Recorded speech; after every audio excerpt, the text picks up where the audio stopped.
하거든요. 지금부터 네. 녹화를 시작하도록 하겠습니다. 네, 안녕하세요. 교수학습센터에서 학습법 세미나를 담당하고 있는 장경미입니다. 네, 그 다음 주가 중간고사 기간인데도 불구하고 이렇게 참여해 주셔서 감사드리고요. 이번 세미나는 그 온택트 시대의 소통법이라는 주제로 준비해 보았는데요. 마인드톡 채란 대표님께서 온택트 시대에 필요한 슬기로운 대화법에 대해서 말씀해 주실 겁니다. 그럼 채란 대표님 모시겠습니다. 반갑습니다. 혹시 얼굴을 볼 수는 없는 건가요? 다 너무 이름만 적혀 있으니까 썰렁한데 어려우신가요?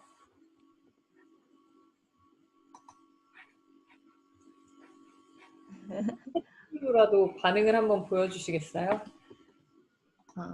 오늘 참석자가 많지 않아서 그 화면 하단에 그 음소거를 해제하셔도 좋고 비디오도 공유해 주시면 좋을 것 같아요. 네, 아마 편하게 들으시는 분들이 계셔서 얼굴을 보여주기 좀 어려우실 수도 있는데, 그러면 강의를 들으면서 채팅방이나 주석 같은 거 활용하셔가지고 좀 적극적으로 반응해 주시면 좋을 것 같습니다. 아무래도 소통 강의니까 저 혼자 얘기하는 것보다는 좀 친구들 이야기도 듣고 반응하면서 수업을 진행하면 좋을 것 같아요. 자, 그러면 화면을 같이 보면서 강의를 진행해 보도록 할게요.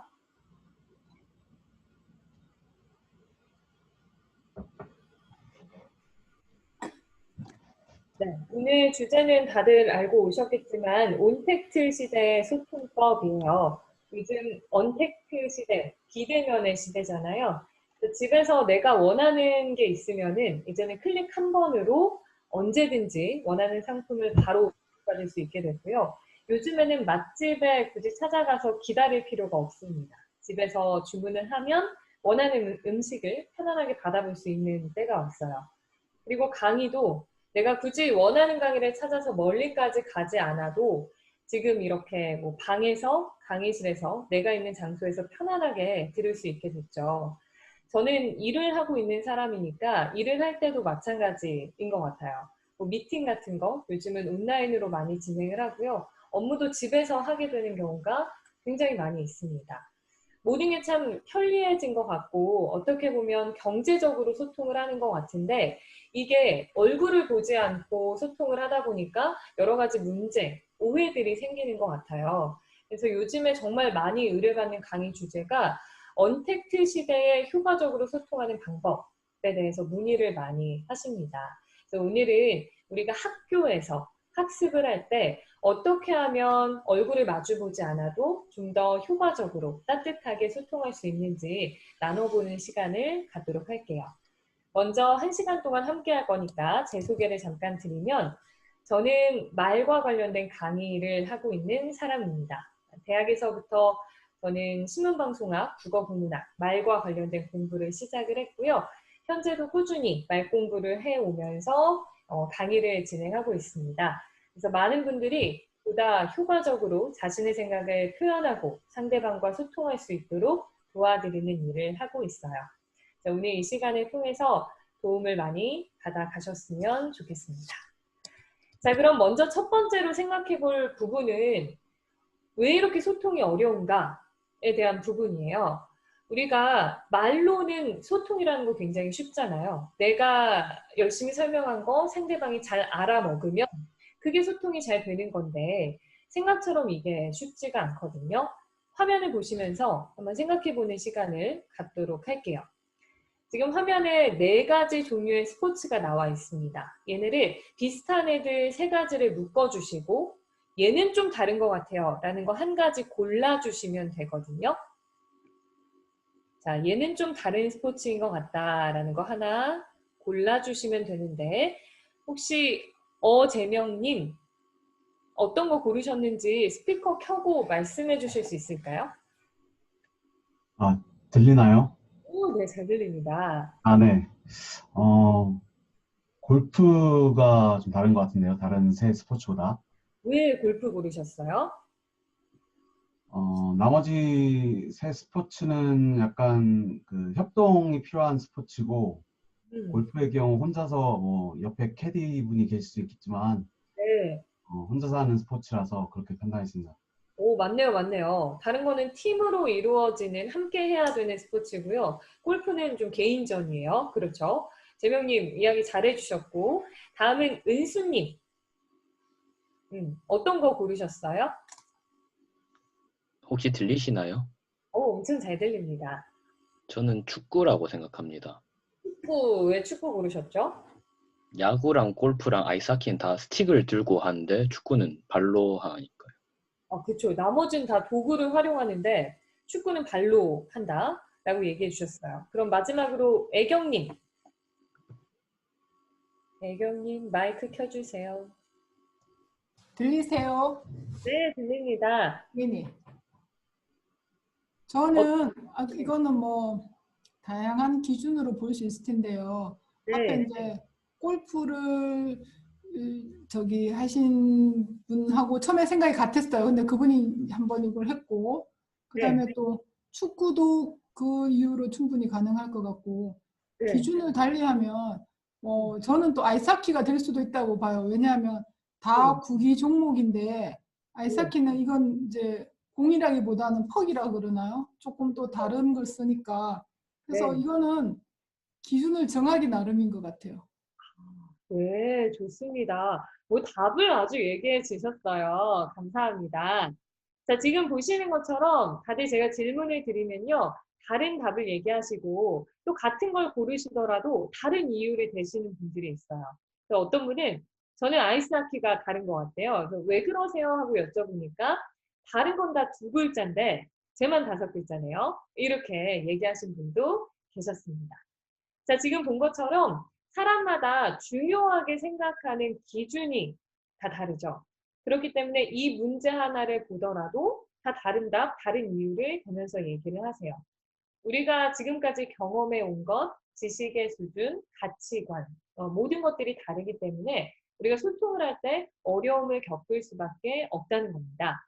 그래서 소통을 잘하기 위해서는 일단 다르다는 걸 인정하는 것, 이게 가장 중요한 첫 번째 전제가 될 것 같고요. 그것만 인정하기 시작하면 지금 이야기해 주신 것처럼 다 다를 수 있다. 저 답도 맞네. 그럴 수도 있겠다. 열린 마음으로 소통을 하면 조금 더 소통이 수월해지기 시작할 겁니다. 자, 그러면 좀 우리가 지금은 비대면 상황이라는 특수한 상황을 겪고 있잖아요. 이럴 때 소통에 좀 어려움을 겪는다라는 부분을 주석으로 빈 화면에다가 한번 적어 주시겠어요? 떠오르는 게 있으시면 글로 쳐주시면 돼요, 화면에.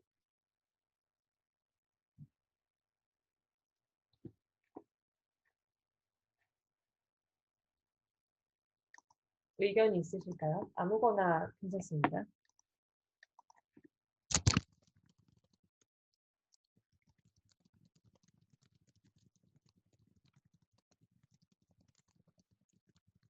이런 식으로 적어주시면 돼요. 위쪽에 주석 활용해서 텍스트로 적어주시면 되겠습니다.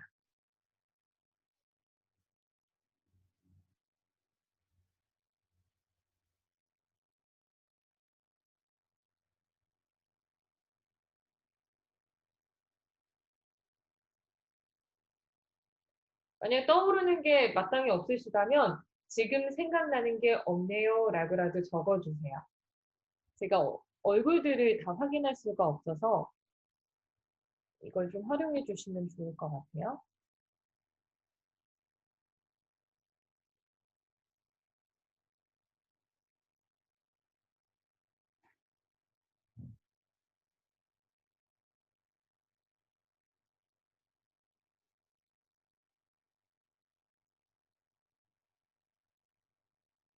네. 그리기로 저렇게 글씨 잘 쓰시는 분 처음 봤어요. 상대방을 볼 수 없어서 어려워요라고 교수학습센터에서 먼저 얘기해 주셨습니다. 맞아요. 지금 저도 소통에 굉장히 어려움을 겪고 있습니다. 얼굴을 보고 반응들을 보고 얘기를 들어야 하는데 그럴 수가 없으니까 어떤 생각을 하시는지, 보고는 있으신 건지 알 수가 없네요. 네. 적어주실 얘기가 없으신가요?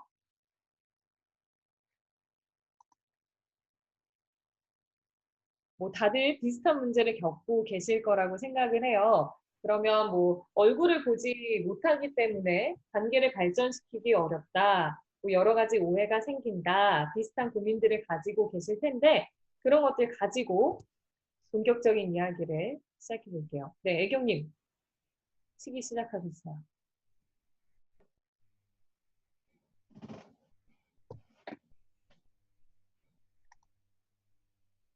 위에 주석에서 그리기 옆에 보면 텍스트가 있어요. 여러분. 그래서 텍스트를 선택하시면 글자로 편안하게 쓰실 수 있습니다. 그림을 그리지 않으셔도. 위쪽에 박스 보시면 텍스트 선택하십니다.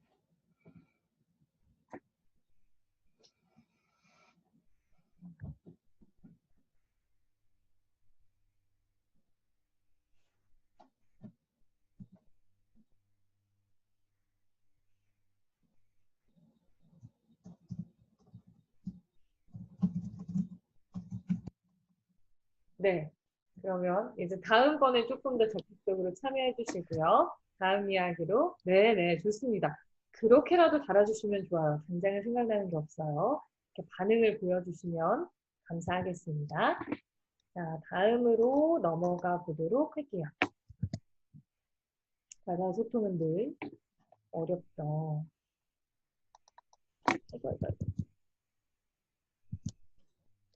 네, 첫 번째로 드릴 말씀은요.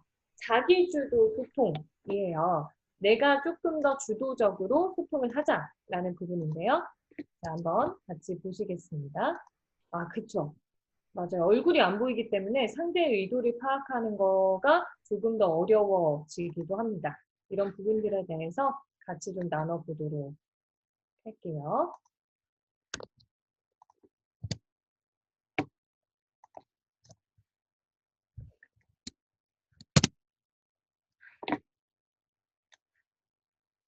네, 요즘에는 제가 고등학생들 대상으로 자소서나 면접 컨설팅도 진행을 하거든요.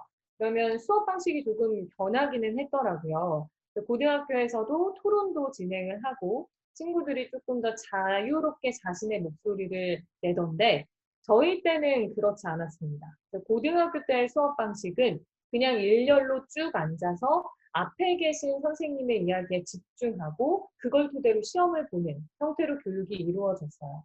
이거는 굉장히 교사의 권위를 높여주는 그러한 모습이라고 할 수 있고 소통도 그렇다 보니까 수직적으로 나타날 수밖에 없습니다.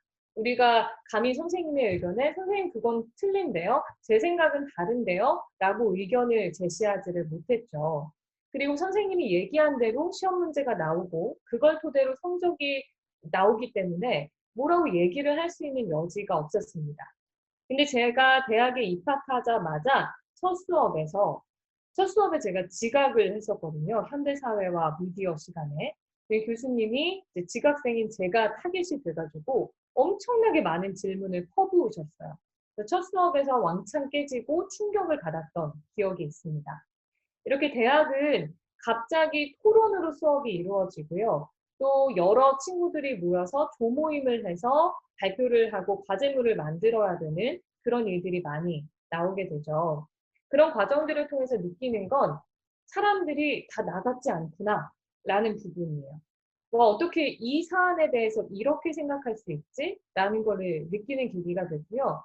또 어떨 때는 같은 생각을 갖고 있더라도 왜 저런 식으로 표현하지? 소통하는 스타일이 다르다는 것도 느끼게 됐습니다.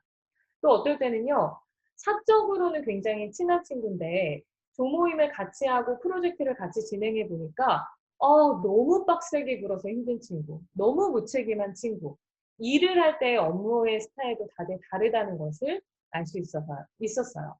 이런 과정을 통해서 대학은 좀 나와 타인이 다르다, 생각들이 다양하다라는 걸 체험하면서 나의 세계를 확장하는 공간인 것 같습니다.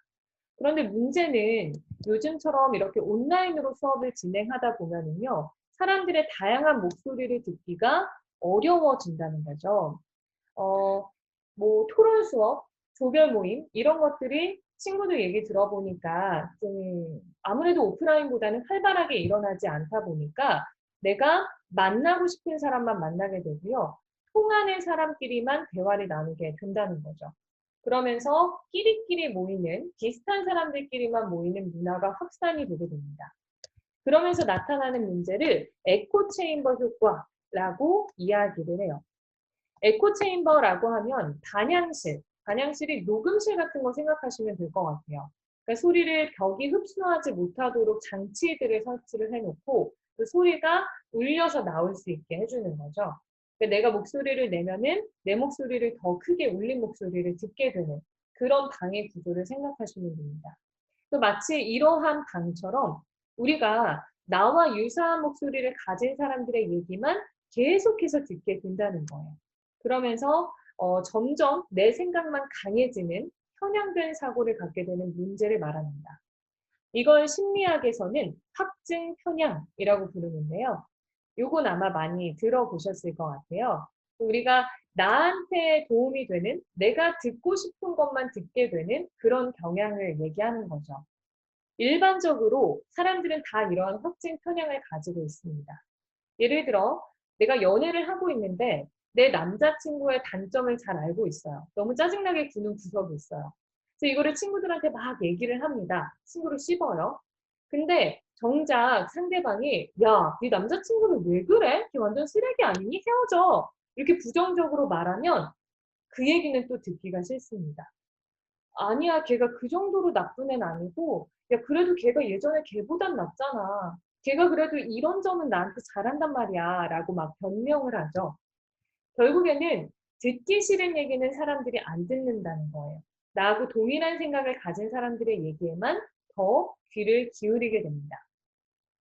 요즘 같은 언택트 시대에는 이러한 경향이 더 강하게 나타난대요. 왜 그러냐면 우리 SNS들이 가지고 있는 알고리즘을 이해하면 좀 이해가 되실 거예요. 유튜브에서 내가 소통과 관련된 강연을 찾아봤습니다. 그러면 그 이후에 소통 관련 강연들을 계속해서 유튜브가 추천을 해주죠. 정말 무서울 정도로 내가 한번 검색하고 관심을 가졌던 거를 계속 연결해서 볼 수 있게 도와줘요. 뭐 인스타그램도 마찬가지고요. 트위터도 마찬가지고요. 내가 관심 있는 분야의 목소리와 영상과 정보들만 계속해서 받게 된다는 거죠. 요즘 온라인상에서 많이 나타나고 있는 문제가 가짜뉴스가 확산되고 여론이 양극화되는 문제들이 나타나고 있습니다. 왜 가짜뉴스가 더 많아지고 있느냐? 사람들이 객관적으로 논리적으로 정보들을 판단하고 거르는 것이 아니라 내 입맛에 맞는 이야기들은 자꾸 그것만 들으니까 더 믿게 된다는 거예요.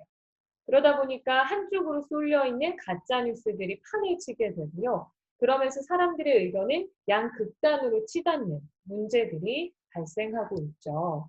이러한 문제를 우리가 학교 내에서라도 좀 해결하기 위해서는요. 드리고 싶은 말씀이 소통과 관계에 대해서 적극적인 자세를 갖자는 겁니다. 우리가 온택트 시대, 그러니까 서로 마주보지 못하고 온라인으로만 연결되는 시대에는 내가 소통에 대해서 적극적인 자세를 갖지 않으면 나와 다른 이야기를 들을 기회가 현저하게 줄어든다는 거예요. 첫 번째로 추천드리고 싶은 방법은요. 우리가 뭐 보고서를 작성한다, 뭐 발표를 준비한다라고 하면 내가 전달하고 싶은 메시지가 있죠. 그리고 그 생각을 뒷받침할 근거들을 찾습니다.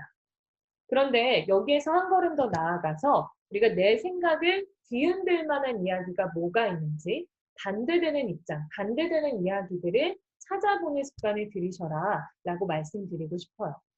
이거는 토론을 해보신 분이라면은 반대 의견을 찾는 게 내 생각을 논리적으로 풀어내는데 얼마나 큰 도움이 되는지 아실 거예요. 토론을 할 때 먼저 입론이 있죠. 내 생각을 근거들을 가지고 전달하는 입론. 그 다음 단계가 상대방의 반론을 듣습니다. 내 생각에 대한 반박들이 나오게 돼요. 그러면 나는 상대 얘기를 잘 듣고 데이터의 허점을 찾아내서 거기에 대한 반박을 다시 들어가게 됩니다. 토론이라는 건 이렇게 서로의 주장에 대해서 데이터를 가지고 반박을 하면서 이야기를 이어나가는 구조거든요. 이렇게 생각을 전개하다 보면 내가 미처 생각하지 못했던 부분에 대해서 귀도 열리고 생각이 열리는 효과를 누리실 수가 있고요. 또 내 생각을 주장할 때 얼토당토않게 무대뽀로 우기는 것이 아니라 반대되는 입장의 사람들을 효과적으로 설득하는 방법도 익혀 나가실 수가 있어요. 이 부분을 학습을 하는 데 있어서도 큰 도움이 되는 방법일 거라고 생각하고요. 다음 소통 방법으로 추천드리고 싶은 거는 약한 연결들을 많이 만드시라는 겁니다. 보통 이거는 좀 성격에 따라서 다를 수 있는데 적당한 인간관계를 넓게 가지는 분들도 있고요. 또 어떤 분들은 내가 아끼고 친한 사람들과만 깊은 관계를 유지하겠다 하는 분들도 계실 거예요. 그런데 우리가 온라인을 편안하게 활용할 수 있고 SNS가 활성화되어 있는 이런 때에는 약한 연결을 좀 많이 만드시는 것도 도움이 될 수 있겠다라는 생각이 들어요. 실제로 낯선 사람 효과라는 책에 보면 이런 구절이 나옵니다. 같이 한번 읽어보실게요. 살아가는 동안 사람들은 수많은 사람들을 만나고 많은 얘기를 나누지만 시간이 지나면 대부분 쉽게 잊어버리고 만다. 아마 우연히 만났던 사람들 중 99.9%는 그렇게 살아갈 것이다. 그러나 풍부한 약한 연결을 기반으로 튼튼한 네트워크를 구축해 놓은 사람들은 오랫동안 잊고 지냈던 사람들에게서 어느 날 갑자기 도움을 받는다. 네, 실제로 이 책의 저자인 이 리처드 코치의 연구 결과를 보면은요, 20%의 강한 연결의 인맥, 그러니까 내가 아주 친한 20%보다 80%의 약한 연결의 인맥으로부터 뭐 일적으로나 사회적으로 도움을 받을 일들이 훨씬 더 많다고 해요. 요즘에 서점에 가면은 뭐 나랑 안 맞는 사람들, 무례한 사람들을 무시하고 떨쳐버리고 이런 이야기들이 많이 나오는데요. 저는 이왕 한번 연을 맺은 사람들이라면 좋은 관계로 쭉 유지해 나가는 게 무엇보다도 중요하다고 생각합니다. 저 역시 일을 하다 보니까 SNS를 통해서 이전에 알던 분들로부터 연락이 많이 와요. 라나 요즘에 강의하고 있다며? 이러면서 고등학교 친구로부터 연락이 오기도 하고요. 뭐 지나가다가 안 분인데 강사님 보니까 이런 강의도 하시는 것 같아서 연락드려요 하면서 메시지를 받기도 하고요. 제가 여러분에게 추천드리고 싶은 소통의 방법 중에 하나는 SNS를 조금 효과적으로 활용해 보셔라 라는 겁니다. 우리가 대면으로 사람들을 만나서 많은 대화를 나누고 하는 게 좀 어려운 상황이 되었기 때문에 SNS를 통해서 좀 많은 사람들, 다양한 사람들과 소통할 수 있는 기회를 만드시는 것도 좋을 것 같아요. 굉장히 편하잖아요. 제가 지난번 수업에서 같이 뭐를 수강했던 사람인데요. 하고 친한 척하고 다가가기도 SNS는 훨씬 더 편하거든요.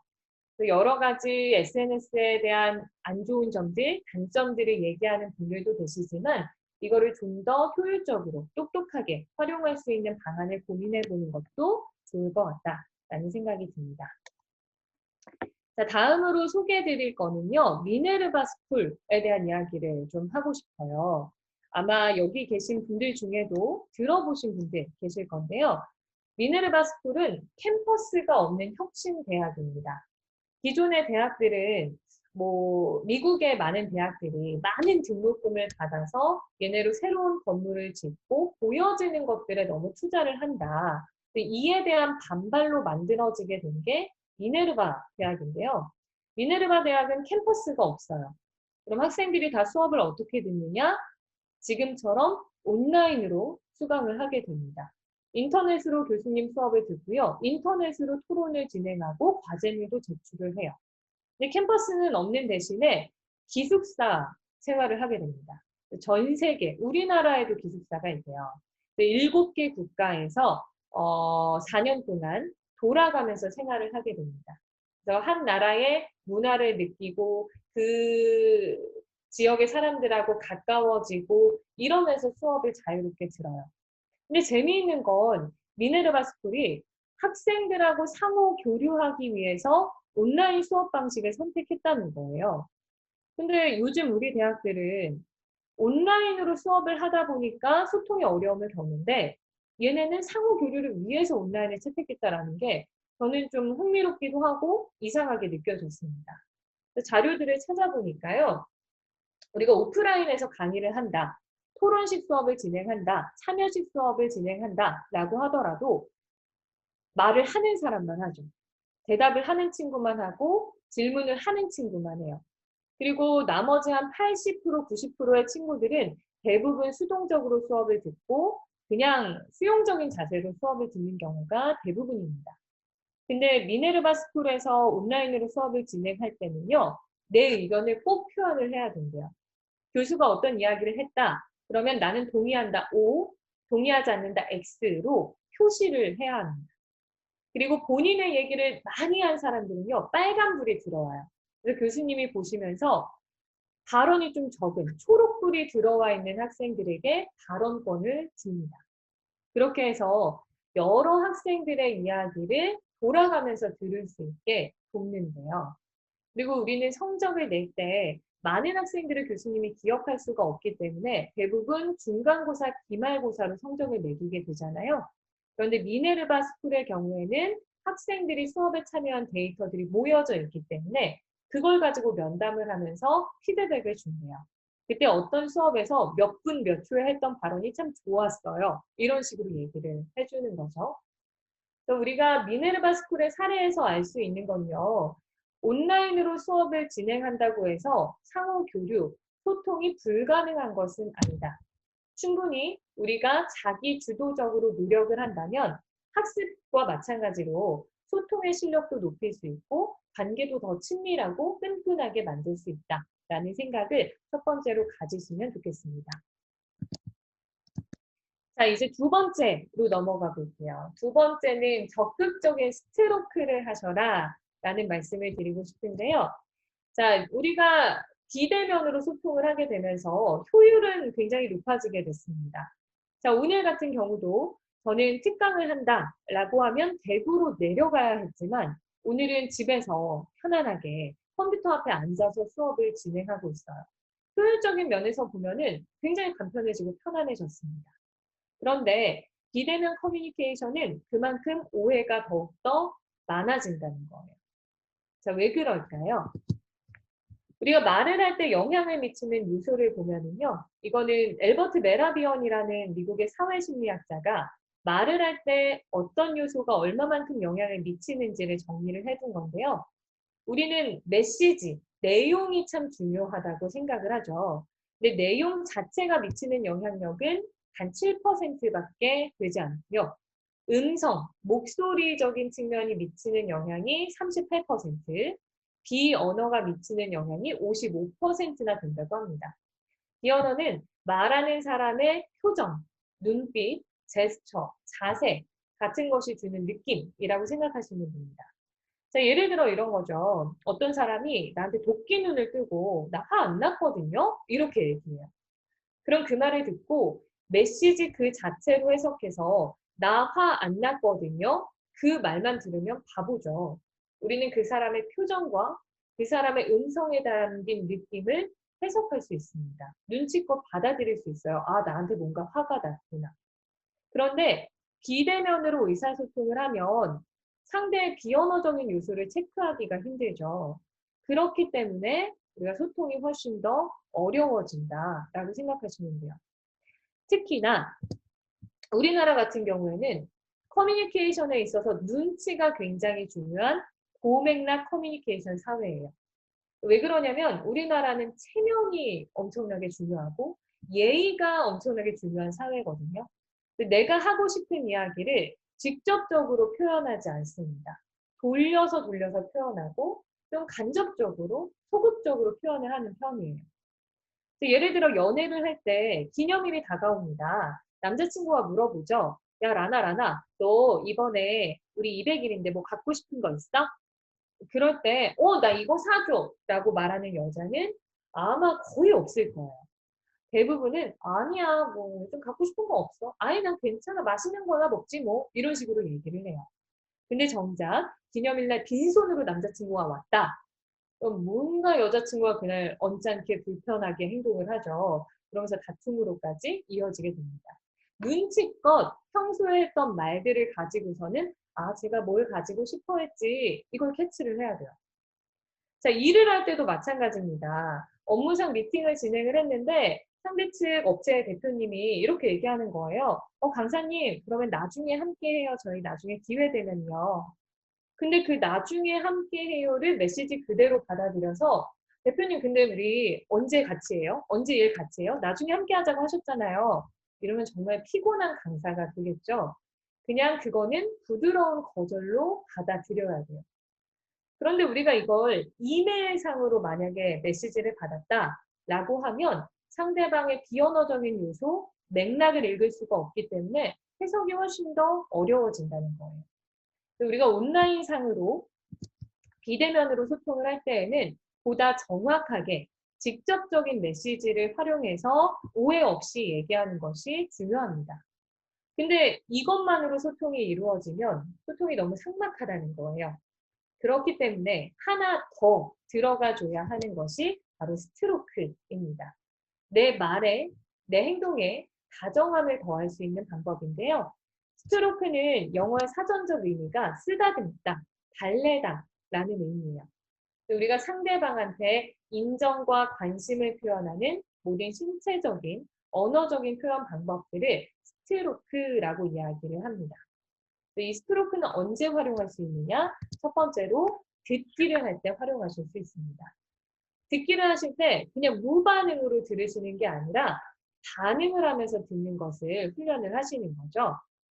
되도록이면 예를 들어 이런 중강의를 진행을 할 때도 우리가 조금 더 소통을 하고 질적으로 높은 교육을 만들기 위해서는요. 얼굴을 보여주시면 좋습니다. 근데 내가 지금 강사님 얘기를 듣고 있어요. 이해를 했어요. 이 부분은 좀 이해가 안 가는데요. 라는 걸 표정이나 눈빛이나 이런 걸로 좀 보내주실 수 있다면 더더욱 좋겠죠. 자, 일반적인 대화에서 가장 좋은 반응은 미러링입니다. 미러링. 미러링은 거울을 보듯이 상대방의 행동을 유사하게 연출하는 걸 얘기하는데요. 우리 사람들에게는 거울 뉴런이라는 게 있습니다. 이 거울 뉴런 덕분에 상대방의 행동을 비슷하게 따라할 수 있어요.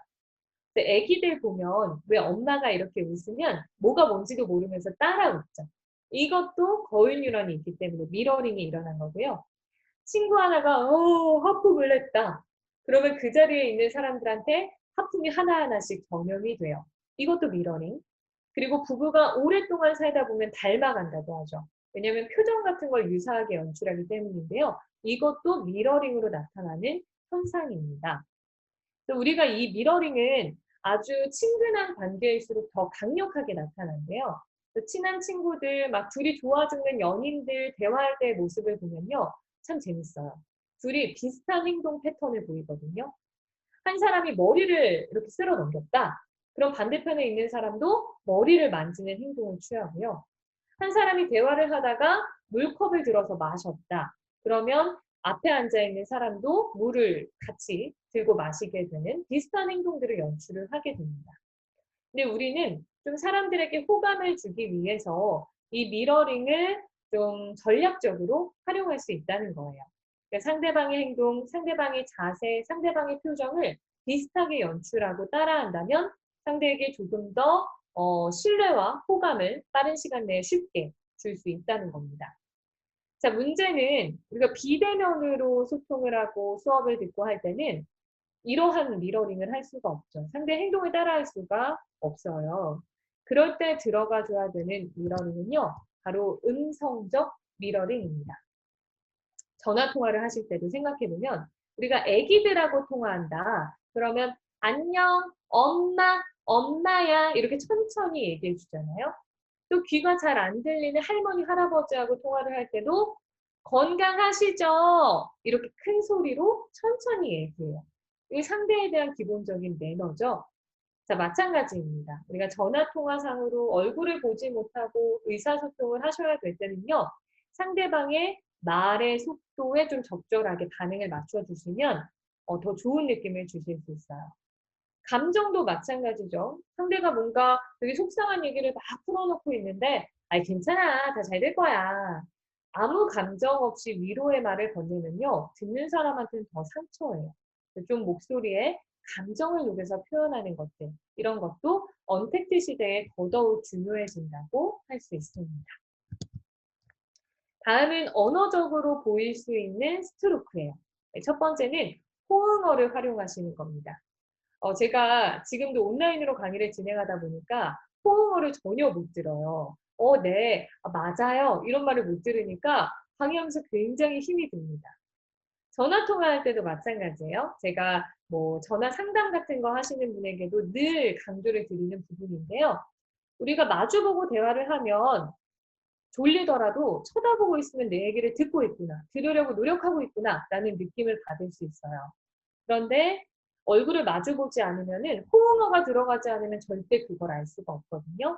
그래서 듣고 있다는 신호, 사인을 말로 보여주셔야 돼요.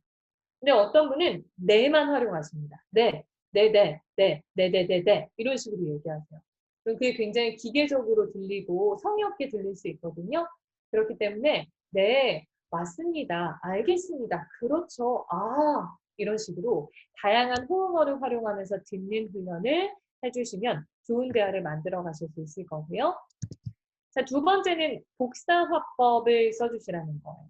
복사화법은 상대가 한 말을 컨트롤 C, 컨트롤 V 해서 내가 살짝 따라해 주면서 이야기를 하는 방법이에요. 이거는 애기들하고 엄마들 대화할 때 보면 복사화법을 기똥차게 잘 쓰거든요. 자, 애기가 유치원에 갔다 왔어요. 엄마, 나 오늘 유치원에서 뭐 했게? 우리 애기 오늘 유치원에서 뭐 했을까? 나 오늘 그림 그렸어. 우리 애기 오늘 그림 그렸어? 내가 오늘 우리 가족 그렸다? 이게 우리 가족이야? 이거는 아빠고, 이건 나고, 이건 엄마야. 엄마는 특별히 내가 꽃 달아줬어. 엄마 머리는 이렇게 예쁘게 꽃 달아준 거야? 고맙네. 자, 이렇게 대화가 이루어지죠. 지금 엄마가 한 반응들을 보면은요, 엄마는 애기 말을 거의 복사해서 따라한 것밖에 없어요. 근데도 불구하고 대화가 이루어진다는 거죠. 자, 복사법은 우리가 좀 공감하고 있다는 표현을 하는데 큰 도움이 될 수 있어요.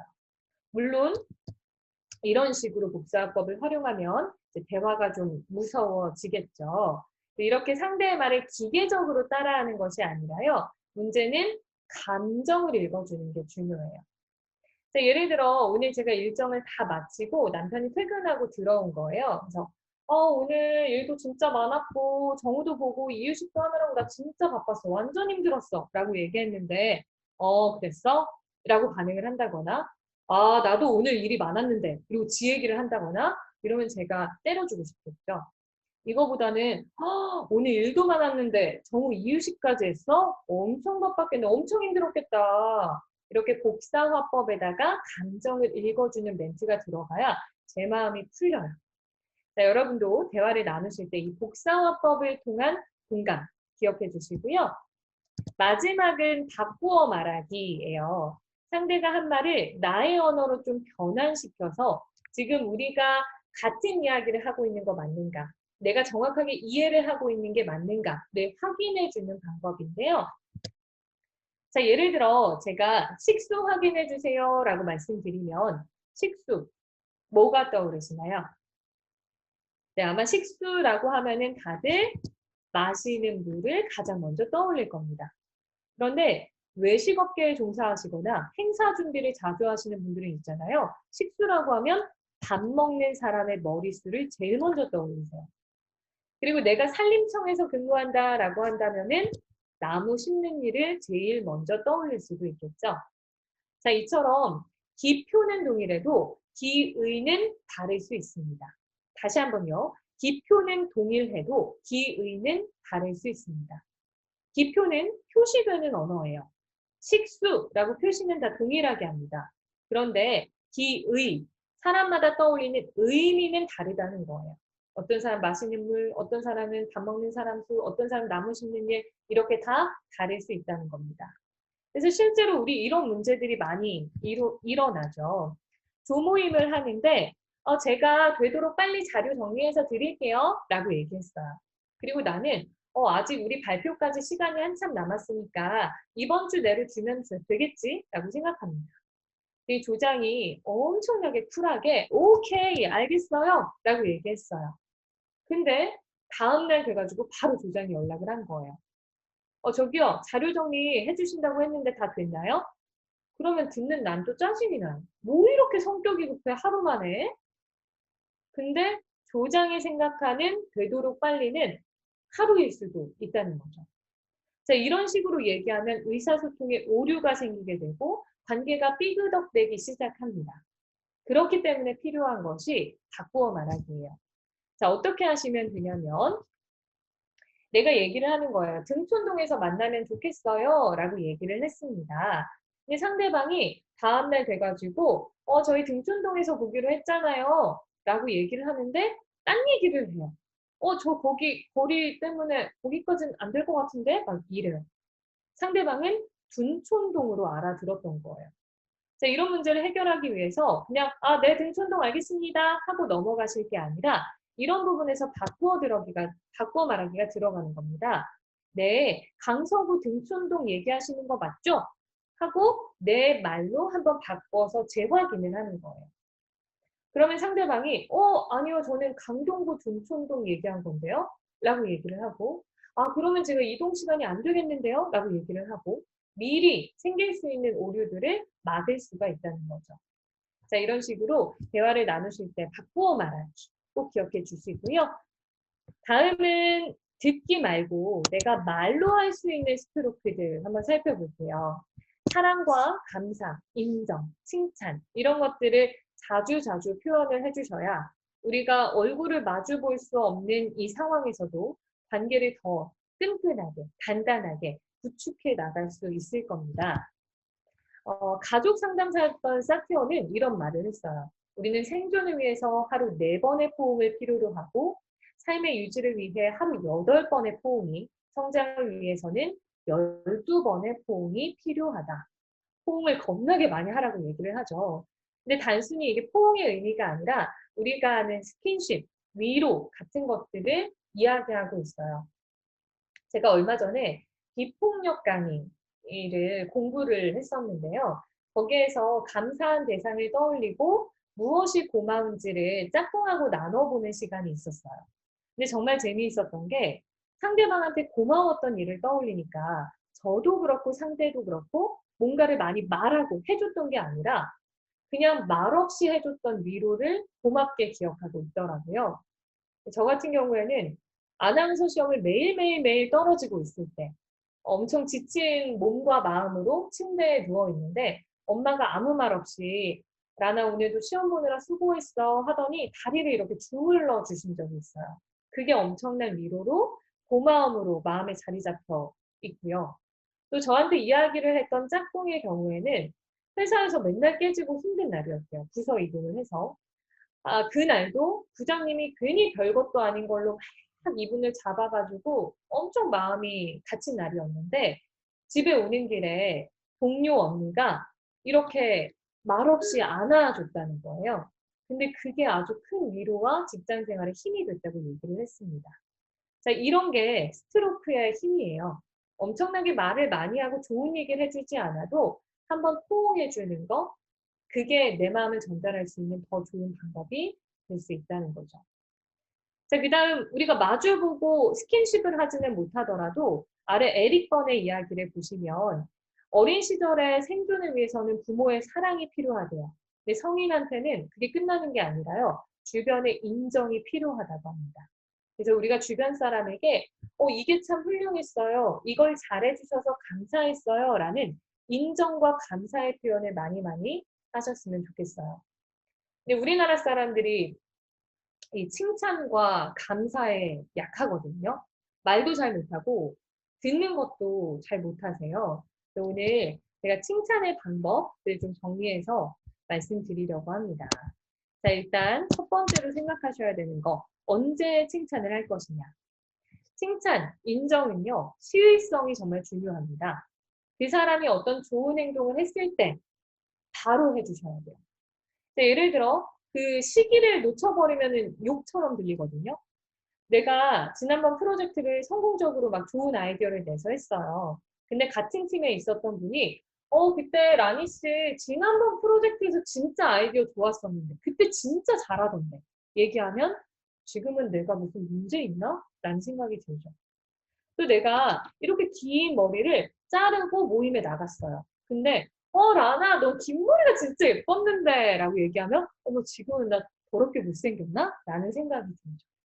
자, 이게 칭찬이 가지는 시의성, 시기의 중요성입니다. 그 사람이 현재 보이고 있는 모습을 가지고 칭찬을 해주시는 게 중요해요. 자, 두 번째, 뭘 가지고 칭찬을 할 거냐? 사소한 것들을 가지고 칭찬을 해주시면 좋고요. 과정을 가지고 칭찬해 주시는 것도 중요해요. 우리가 어릴 때 생각해 보면요. 내가 1등을 했을 때만 부모님이 칭찬해요. 칭찬의 박하심이에요. 1등하고 오니까 어이구 드디어 1등을 했다. 잘했다 잘했어. 라고 칭찬하면 나는 1등을 해야만 칭찬받는 애가 되는 거죠. 그래서 컨닝을 하든 부모님을 속이든 1등 성적표만 보여주면 되는 거구나 라고 생각할 수도 있다는 거예요. 그런데 열심히 최선을 다해서 공부하는 모습, 빽빽하게 노트 필기를 한 모습, 수업 시간에 열중하는 모습, 이렇게 과정을 가지고 칭찬을 하면 그 사람이 좋은 행동을 반복할 수 있는 동력이 된다고 합니다. 그래서 여러분도 주변 사람들, 같이 수업을 듣는 친구들이나 아니면 내 주변에 가까운 친구들, 가족들에게 아주 사소한 것들, 그 사람이 노력하고 있는 부분을 가지고 칭찬하는 습관을 들이시면 좋을 것 같아요. 자, 다음은 어디서 칭찬해야 되느냐라는 부분인데 칭찬은 공개적인 장소에서 하면 더 좋을 것 같죠. 근데 듣는 사람 입장에서 어떨 때는 저 사람이 어떤 의도를 가지고 나를 칭찬하는 건가? 이렇게 좀 잘못 해석을 할 수도 있고요.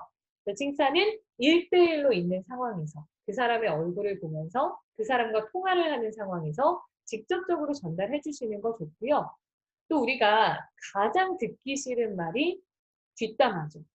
내 얘기를 다른 사람 통해서 안 좋은 얘기를 듣는 거 되게 기분 나빠요.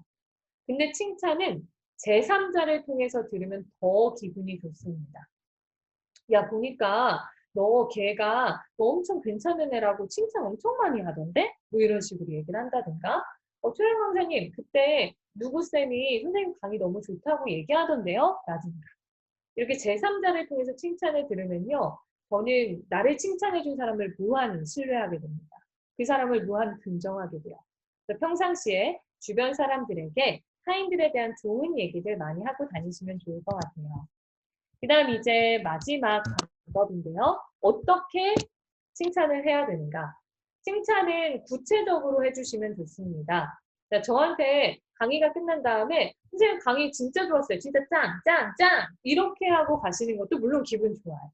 근데 추상적인 칭찬보다는 강사님 사례들이 정말 저한테 완전 와닿았어요. 그 느낌이 너무 좋았습니다. 오늘 좋은 강의 감사해요. 이렇게 구체적으로 뭐가 좋았는지를 붙여서 얘기해주면 그건 더 칭찬답게 느껴져요. 여러분도 누군가에게 예쁘다, 좋다, 잘한다 칭찬을 건네려고 하시려면 어떤 점이 정말 예쁘고 좋고 잘했는지를 구체적으로 해주시면 더 칭찬을 칭찬답게 만들 수 있을 거예요. 여러분도 교수님의 수업을 들었다. 한 학기 수업을 마쳤다. 그러면 그냥 일반적으로 저도 대학에서 수업을 진행하다 보니까 많은 친구들이 성적 올려달라는 메일만 그렇게 보내요. 근데 성적은 제가 최대한 객관적으로 열심히 낸 건데 그런 메일을 받으면은 기운이 빠집니다. 교수님들도 마찬가지겠죠? 그거보다는 한 학기 동안 교수님 제가 이런 걸 새롭게 얻을 수 있어서 너무 좋았습니다. 교수님 이런 방식의 수업 방식이 저한테 너무 큰 도움이 됐어요. 라는 칭찬과 감사의 마음이 담긴 메일을 좀 보내주시면 좋을 것 같아요. 우리가 얼굴을 마주보지 않아도 이런 텍스트만으로도 충분히 스트로크를 표현할 수 있다는 거 오늘 기억하시고 오늘 주변 사람들에게 메시지로 좀 마음을 전해주시면 좋을 것 같습니다. 자, 한 가지 드리고 싶은 말씀은 칭찬을 또 내가 받을 때도 있죠. 칭찬을 받을 때 여러분은 어떻게 반응하시나요? 우리나라 사람들이 칭찬을 하는 것도 어려워하는데 받는 거는 더 막 간지러워하세요. 그래서 아니요, 아닌데, 나 막 이런 식으로 얘기를 하시죠. 요즘 살 빠진 것 같아요. 아닌데, 아닌데, 살 쪘는데, 뭐 이렇게 얘기하세요. 그렇게 상대방이 내 칭찬을 받아들이지 않을 때 어떻게 반응하시는 게 좋을까요? 상대가 살 쪘는데 라고 했을 때, 이러고 위아래로 쳐다보면은 괜히 칭찬했다가 더 기분 나쁘게 하는 꼴이 되겠죠. 이제 저 같은 경우에는 제 얼굴이 화면에서 딱 어떻게 보일지 모르겠는데 제가 코가 굉장히 커요. 그래서 이게 처음 만난 분들이 꼭 코에 대한 얘기를 하십니다. 강사님은 어쩜 그렇게 코가 오똑하세요? 코가 진짜 오똑하니 잘생겼다. 막 얘기하세요. 그럼 저는 저 코가 완전 남자 코 같아서 컴플렉스예요. 이렇게 말씀을 드립니다. 근데 상대방이 이렇게 보면 다시 보니까 별론가? 막 생각이 들고 민망해져요. 근데 그거보다는 어떤 분이 이렇게 얘기를 하셨어요. 아이고, 코가 크긴 뭐가 커요. 얼굴이 조그마니까 코가 커 보이는 거지. 근데 아닌 거 알면서도 기분이 좋더라고요. 그래서 한번 뱉으셨던 칭찬은 끝까지 밀고 나가시는 자세 필요하고요. 상대방이 칭찬을 해줬다라고 하면 밀쳐내기보다는 어이구 감사합니다. 그런 말씀 들으니까 기분이 너무 좋네요. 하고 수용할 줄 아는 그런 여유도 가지시면 좋을 것 같아요.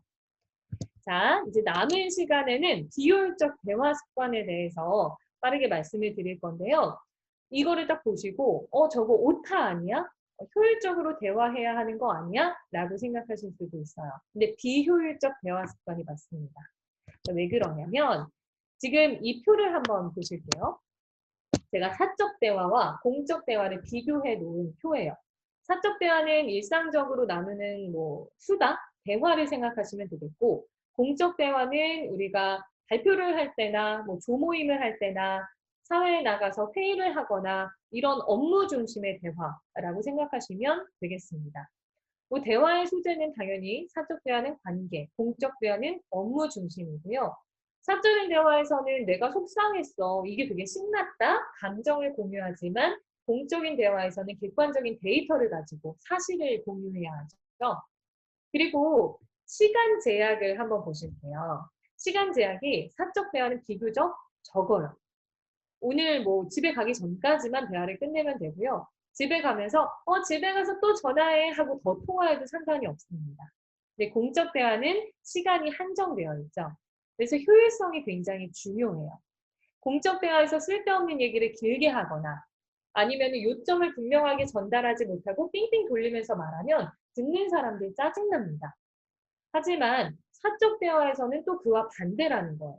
너무 목적 중심적으로 효율 중심적으로 소통을 하면 차가운 사람이 될 수가 있습니다. 중요한 건 어떤 대화 스타일이 좋다라고 말씀드릴 수는 없고요. 상황에 따라서 우리가 적절하게 소통의 방식을 조절할 필요가 있다는 거예요. 근데 이런 언택트 시대에는 우리가 효율만 쫓아가게 되기가 쉬워요.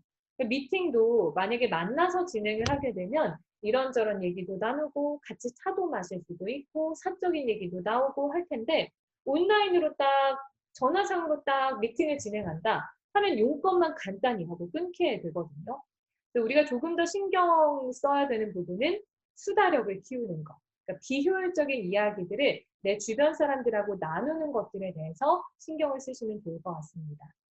자, 그러기 위해서는 첫 번째, 물음표 대화를 하는 습관을 키우셔야 돼요.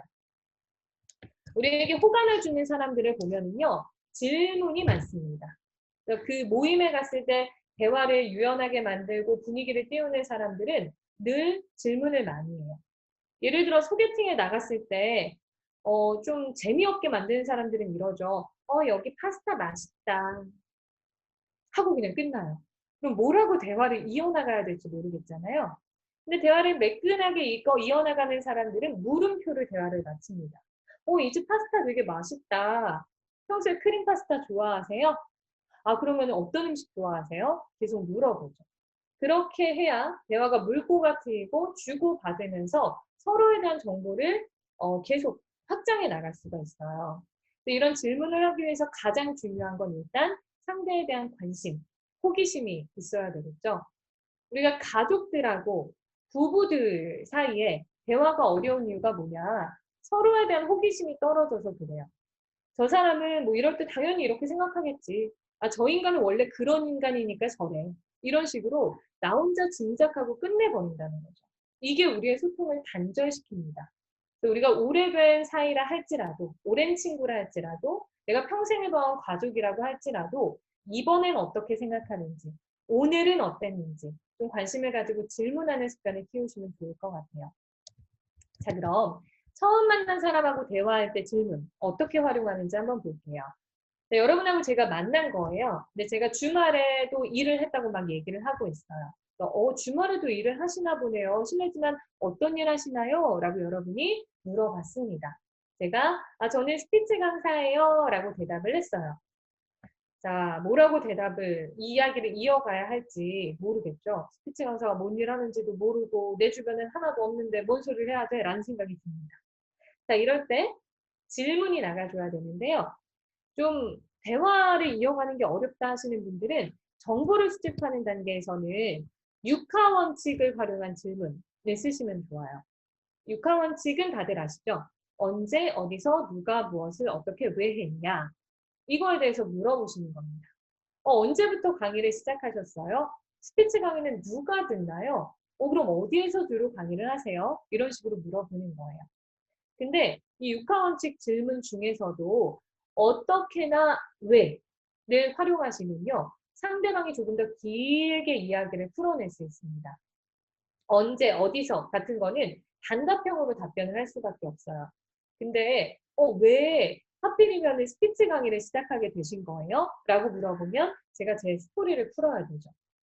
혹은 스피치 강의는 저는 한 번도 들어본 적이 없는데 어떻게 말을 가르치세요? 라고 물어보면 또 저의 방법에 대해서 길게 얘기를 해야 될 거예요. 육하 원칙을 활용하시되 너무 단답형의 답변이 나오는 질문만 하면 상대방을 취조하는 듯한 느낌을 받을 수도 있으니까요. 어떻게나 왜를 활용하면서 좀 상대가 이야기도 길게 본인을 노출시킬 수 있도록 기회를 주시는 것도 좋을 것 같아요. 근데 우리가 계속 육하 원칙을 활용한 질문만 쓸 수는 없죠. 한 단계 더 우리가 친해지기 위해서는 감정을 묻는 질문을 하셔야 됩니다. 예를 들어, 그렇게 강의해가지고 합격하는 친구들, 취업하는 친구들 보면 기분 굉장히 좋으시겠어요? 이렇게 감정을 물어보신다거나, 저는 사람들 앞에서 한 4~5명 앞에서 발표하려고 해도 미치겠던데 막 그렇게 몇백 명 앉혀놓고 강의하면 떨리지 않으세요? 이런 식으로 감정을 물어보는 거죠. 그러면 서로 감정을 오픈하게 되면은 조금 더 가까워지는 효과도 누리실 수가 있어요. 자, 여기서 주의하셔야 될 거는 지나치게 사적인 질문 혹은 가치관을 강요하는 질문은 피해 주시는 게 좋다는 거죠. 저도 결혼 준비를 할 때 너 집 자가야 전세야? 그 동네는 얼마 정도 하는데? 이런 질문하는 분들이 은근히 많이 계셨어요. 근데 이렇게 사적인 질문은 대답하기 곤란하고 들었을 때 불쾌할 수 있다. 또 가치관을 강요하는 질문들 있죠. 야, 그래도 대학은 가야 되지 않겠냐? 야, 너 그렇게 살이 쪄가지고 괜찮아, 좀 살 좀 빼. 이런 식의 이야기들은 좋지 않죠. 그래서 상대방에 대한 관심을 가지고 궁금해서 물어보는 질문들을 많이 해주시는 게 좋고요. 나의 호기심을 채우기 위한 그런 불편한 질문들은 좀 내려놓으셔도 좋을 것 같아요. 자, 그 다음 우리가 수다력을 키우기 위해서 질문력을 키우는 것도 필요하고요. 두 번째로 적당한 자기 노출을 하시는 것도 중요합니다. 지금 보시는 건 사회적 침투 이론, 양파 이론이라고 불리는 건데요. 성격, 외모, 이거는 공적인 자아예요. 내가 어디에 가나 보여지는 나의 모습입니다. 그런데 시간이 지나면서 점점 상대방과 대화, 의사소통을 통해서 내 안에 있는 자아와 정체성, 깊숙이 있는 모습들을 노출하게 된다라는 이론인데요.